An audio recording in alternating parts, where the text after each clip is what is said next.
Mas, senhor presidente, eu tenho obrigação ainda, numa homenagem aqui aos relatores do Estatuto do Idoso no passado, que hoje é lei, comentar também o Estatuto da Pessoa com Deficiência. Venho à tribuna, senhor presidente, por um motivo especial, que vamos tratar de pessoas especiais. Vou tratar do Estatuto da Pessoa com Deficiência, projeto de lei de nossa autoria, aprovado por unanimidade aqui no Senado, e que foi para a Câmara dos Deputados e que está na pauta de votação como item 4, creio eu que votaremos ele definitivamente lá durante o mês de março. E para mim é bom que mês de março é a data do meu aniversário, que é 15 de março, e o seu também. Veja bem, estaremos contemplados, trazendo um benefício a 45 milhões de pessoas. Senhor presidente, o movimento de pessoas com deficiência, as entidades de defesa de direitos, o judiciário, os parlamentares das duas casas, a Secretaria de Direitos Humanos da Presidência da República, enfim, um leque de entidades tiveram um papel fundamental na construção desse importante instrumento de inclusão social que é o Estatuto da Pessoa com Deficiência. Inclusive, o senador Romário ajudou quando estava lá na Câmara, cuja ideia foi lançada há quase 20 anos atrás, que nós começamos a debater quando eu era ainda deputado. Foram centenas de audiências públicas e o projeto é aprovado na Câmara, vem para cá, aqui eu assumi ele novamente, aprovamos em 2006 e depois de uma transformação tremenda no corpo básico, graças à contribuição da sociedade, ele volta então para a Câmara dos Deputados. Eu tive a alegria de solicitar, e foi relator, o primeiro relator foi o eminente, na época, senador Flávio Arnes, que era do PT e depois foi para o PSDB, mostrando que isso não é uma questão ideológica ou partidária, mas sim de todos.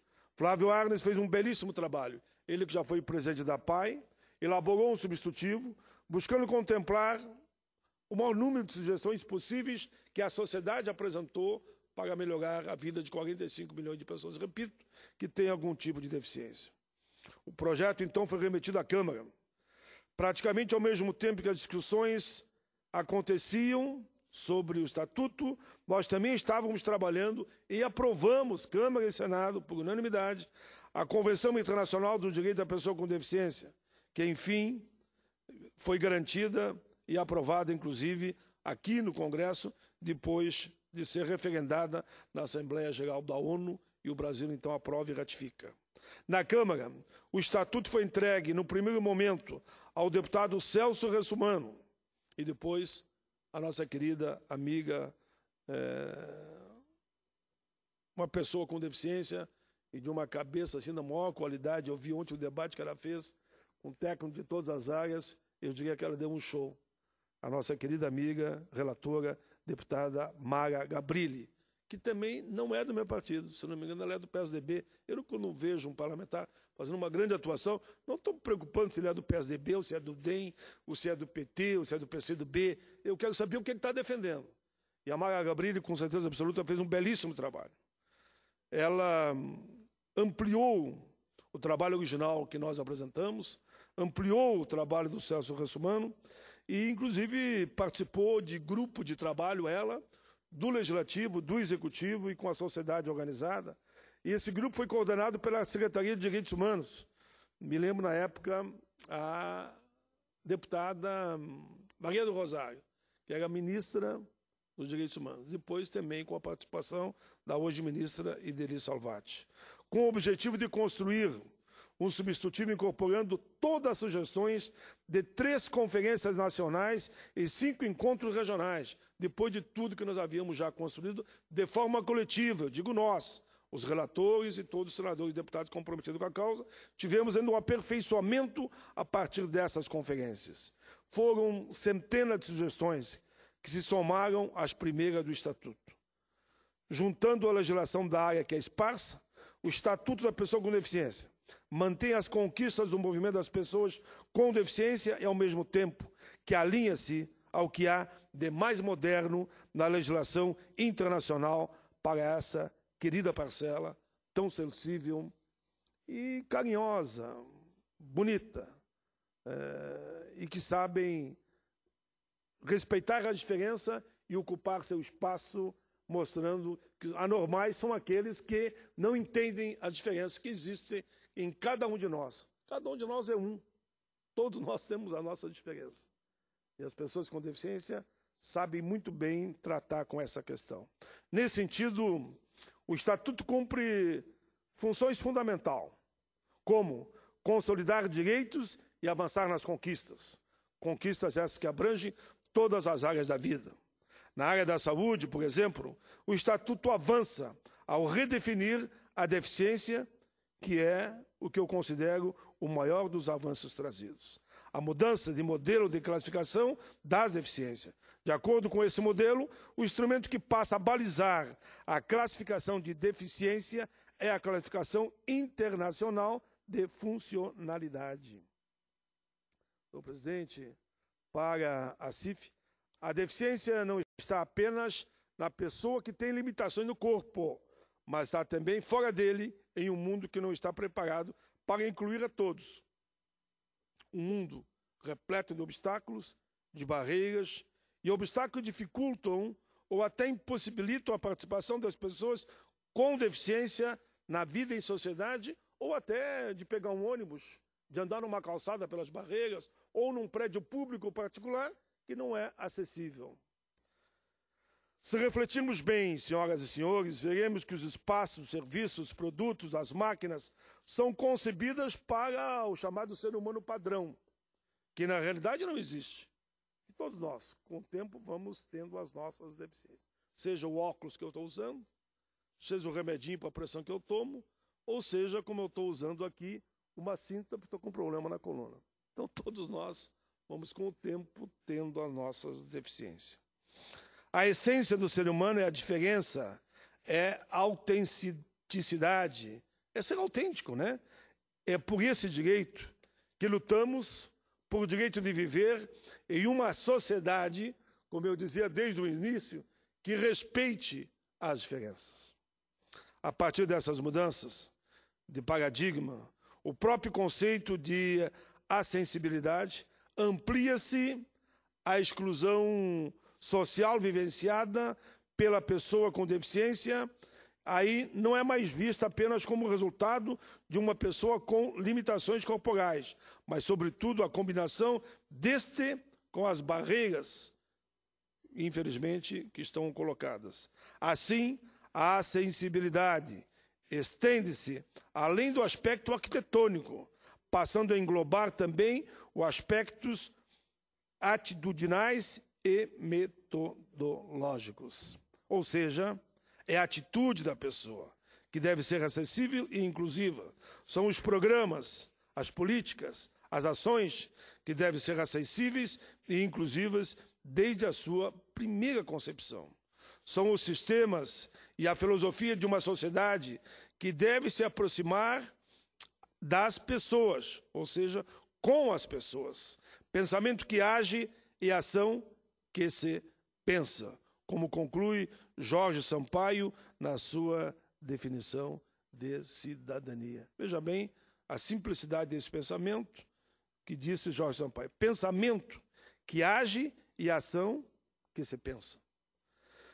É esse princípio que está na base de todo o Estatuto. Como no capítulo da educação, senhor presidente, por exemplo, o direito fundamental da pessoa com deficiência à educação, a fim de garantir que a mesma atinja e mantenha o nível adequado de aprendizagem, de acordo com as suas características, interesses, habilidades, necessidade de aprendizagem. Ações de programa que garantam efetivamente a sensibilidade plena, o atendimento educacional especializado e o combate a todo tipo de discriminação e preconceito. Adaptação de currículos, métodos, técnicas pedagógicas e de avaliação, a fim de que se garanta a aprendizagem com qualidade. Aqui, senhor presidente, parece muito mais conceitos.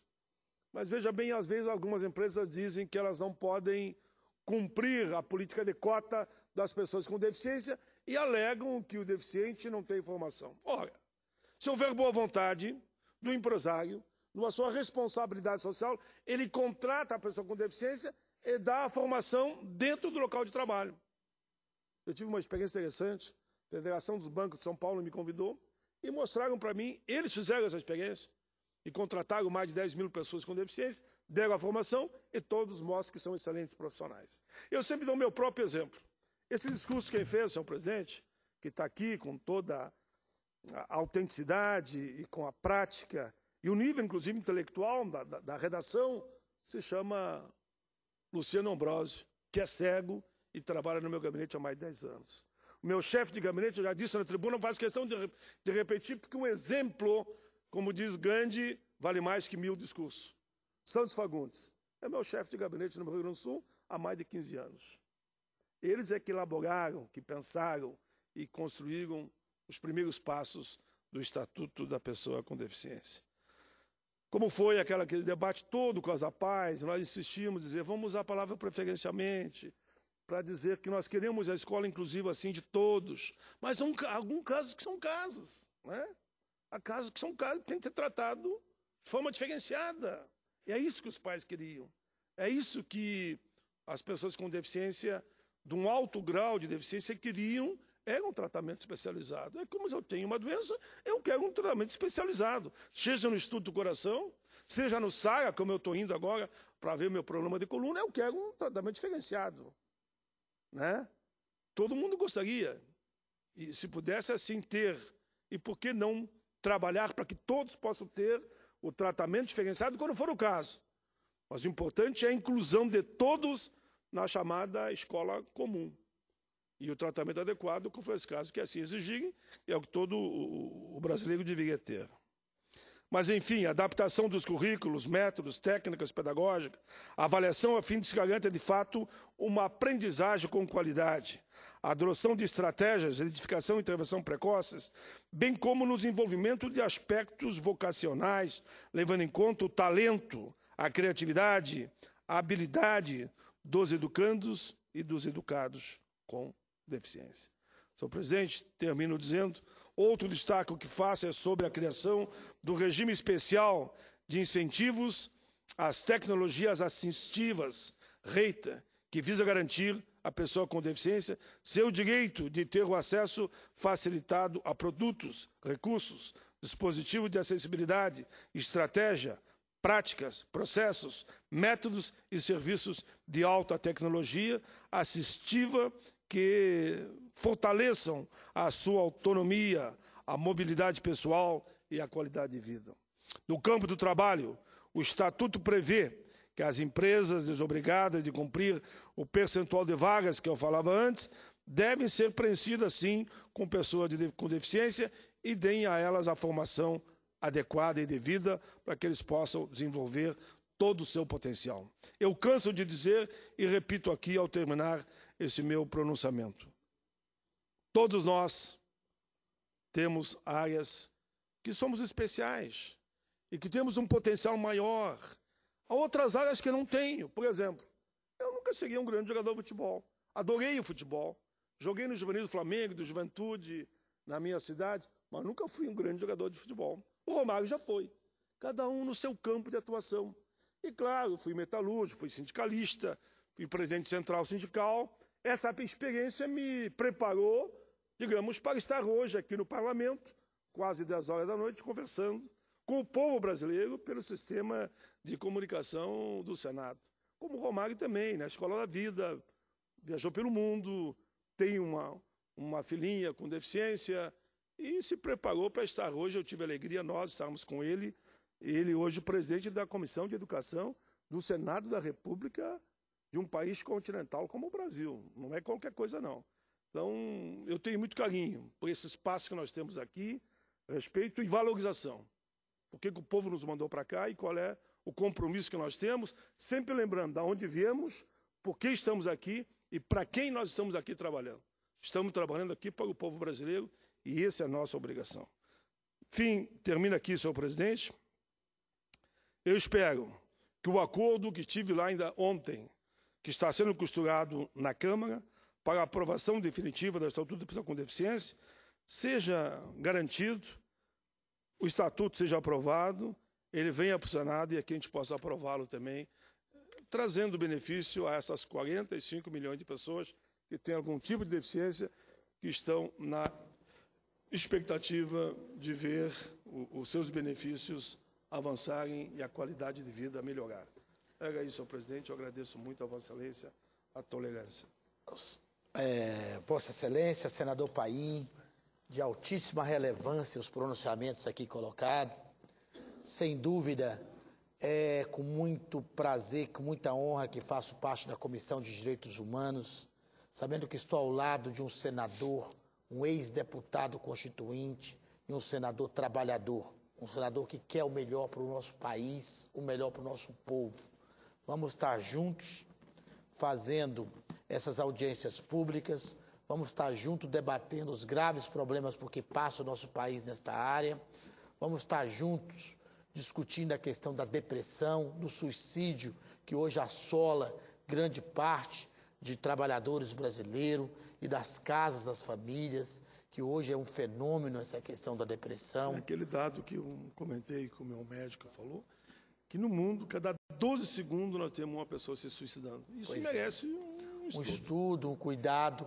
Por isso que estou propondo em requerimento amanhã na nossa comissão, criar a subcomissão, né, da depressão e do suicídio, para a gente debater esse assunto tão relevante na nossa Comissão de Direitos Humanos, porque hoje famílias convivem com essa dificuldade dioturnamente em suas casas e que nós precisamos debruçar sobre esse assunto. Além da altíssima relevância do tema trazido aqui com relação à profissão de historiador, o que é de um país sem sua história, sem sua cultura, sem a valorização daqueles que nos ensinam o que aconteceu no passado para que a gente tenha um presente melhor, para que a gente tenha um presente mais humano, mais solidário uns com os outros. Também é de grande relevância o pronunciamento com relação ao debate das medidas provisórias, que igual Vossa Excelência aqui pronunciou, está visando muito mais a estar atingindo o subterrâneo, tá certo, do que a grandes soluções para o nosso país. Então, nós temos que debater com todo cuidado, com toda tranquilidade. Igual o senhor falou, nós temos história em nossas vidas. Eu fui 5 vezes diretor da Central Única dos Trabalhadores, fui coordenador de um sindicato. Não é possível a gente vir aqui para debater e retirar direitos adquiridos numa forma de retrocesso sem tamanho ao pobre do trabalhador brasileiro. Então, nós temos que discutir e debater com toda tranquilidade essa questão, porque nós não vamos aqui estar rasgando a nossa biografia, estar prejudicando a história. Além disso, é de altíssima relevância o Estatuto da Pessoa com Deficiência, porque são pessoas menos favorecidas da sociedade, que passam por várias limitações e que merecem toda a nossa atenção, todo o apoio dessa casa, seja na comissão em que dirigimos, seja aqui no plenário, seja onde for. Eu que vou estar na comissão de infraestrutura, quero estar discutindo a questão da acessibilidade com muito mais ênfase. Não é possível nós deixarmos obras e obras ficarem sem ter uma acessibilidade adequada para essa parcela tão importante de 45 milhões da nossa sociedade. Então, me congratulo com Vossa Excelência e sinto muito honrado de estar aqui a quase 10 horas da noite, presidindo essa sessão e ouvindo pronunciamentos tão importantes e relevantes para o nosso país. Senador Paulo. Muito obrigado, senador. É um orgulho muito grande ouvir o seu comentário, Vossa Excelência, que é também um educador, Vossa Excelência, que é também um formador de opinião.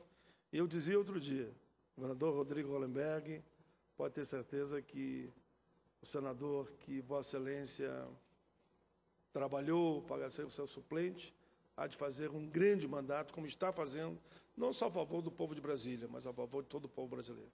Um abraço, meu querido senador. Muito obrigado, Vossa Excelência. Não havendo mais nenhum orador inscrito, declaramos por encerrada a sessão.